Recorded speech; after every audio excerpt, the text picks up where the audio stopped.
हाय, नमस्कार मेरे साथियों। एसबीएम परिवार में आपका स्वागत है। आप लोग कैसे हैं मेरे दोस्तों?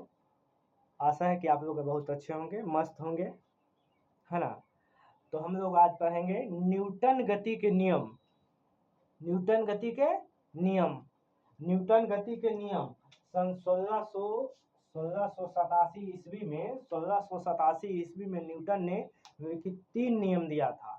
न्यूटन ने निम्नलिखित के नियम दिया था, 3 नियम दिया था। बहुत सारे वैज्ञानिक थे, ओम, न्यूटन, एगो आर्किमिडीज, है ना। आप लोग 9th क्लास में पढ़ चुके थे। तो न्यूटन गति के नियम परीक्षाओं में काफी महत्वपूर्ण होता है, रेलवे वगैरह में, है ना, ठीक ना।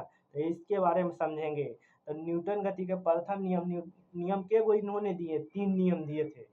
न्यूटन जो थे निम्नलिखित कितना ईस्वी में, 1687 ईस्वी में निम्नलिखित 3 नियम दिए थे, है ना। तो पहला नियम हम देखते हैं।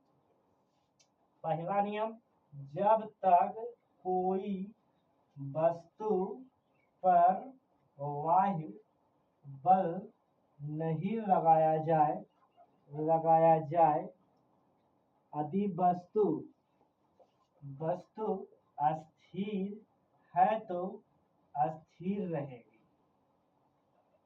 या समरूप वेग से एक सरल रेखा पथ पर चलती है तो चलती रहेगी, है ना। न्यूटन गति के प्रथम नियम क्या कहता है? यदि वस्तु अस्थिर है, जैसे ही वस्तु है अस्थिर है तो स्थिर ही रहेगी, या समरूप वेग से एक सरल रेखा पथ पर चलती है तो चलते ही रहेगी। इसे न्यूटन गति के प्रथम नियम कहते हैं। इसको जड़त्व के नियम भी कहा जाता है। इसको जड़त्व के नियम कहा जाता है ना। तो जड़त्व बराबर फॉर्मूला होता है, जड़त्व बराबर आई बराबर फॉर्मूला होता है mr²। जड़त्व बराबर क्या फॉर्मूला होता है? आई बराबर mr²।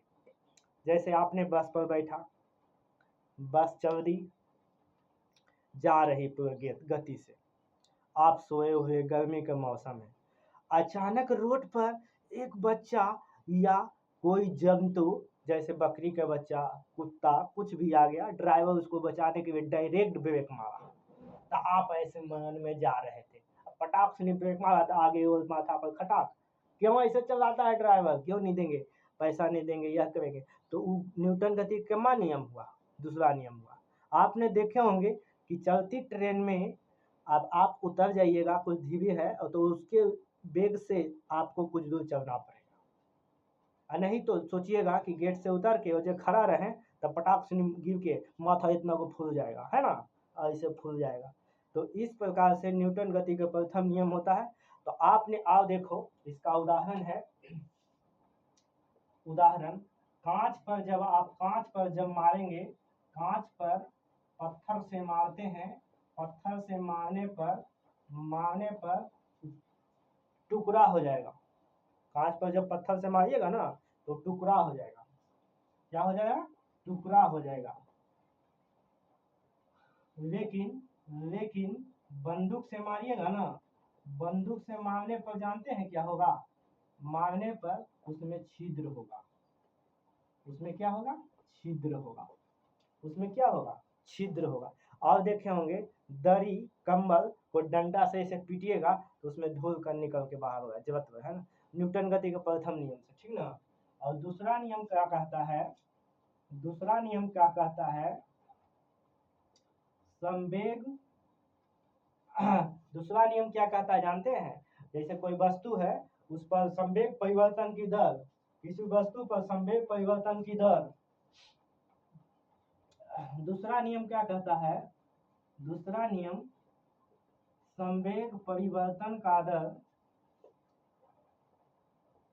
उस वस्तु पर लगाए गए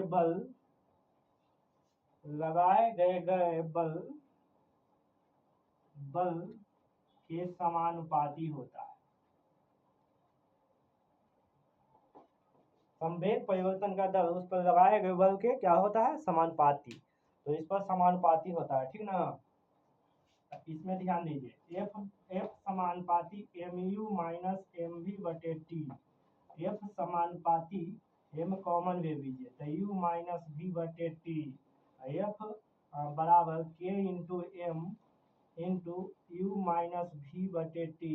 इतना का मान होता है, यू माइनस वी बटे टी का मान होता है के इंटू एम ए। इतना का मान होता है यू माइनस वी बटे टी बराबर ए होता है। तो इसको लिखेंगे अधिक के बराबर 1, तो एफ बराबर 1 गुने एम ए, एफ बराबर एम ए, ये फार्मूला होता है। न्यूटन गति के दूसरा नियम से बल के परिभाषा मिलता है ना, बल का फार्मूला ज्ञात होता है। न्यूटन गति के दूसरा नियम से बल का फार्मूला ज्ञात होता है। जैसे आपने किसी गड्ढा में कूदिएगा ना तो चोट कम लगेगा, गड्ढा में कूदिएगा तो चोट, आप फर्श पर माथा गिरिएगा तो पटाख से नीचा फूल जाएगा, ठीक ना, तो चोट ज़्यादा लगेगा। न्यूटन गति का दूसरा नियम है। और तीसरा सबसे ज़्यादा नियम, तीसरा नियम देखिए, प्रत्येक क्रिया के बराबर विपरीत प्रतिक्रिया होती है।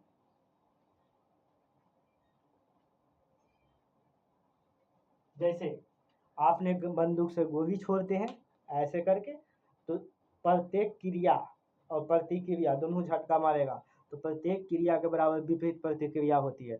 नाव को खेइएगा, नाव पर से कूदिएगा, नाव के धक्का दीजिएगा, ठीक ना, तो प्रत्येक क्रिया के बराबर विपरीत प्रतिक्रिया होती है। न्यूटन गति का तीसरा नियम होता है। धन्यवाद।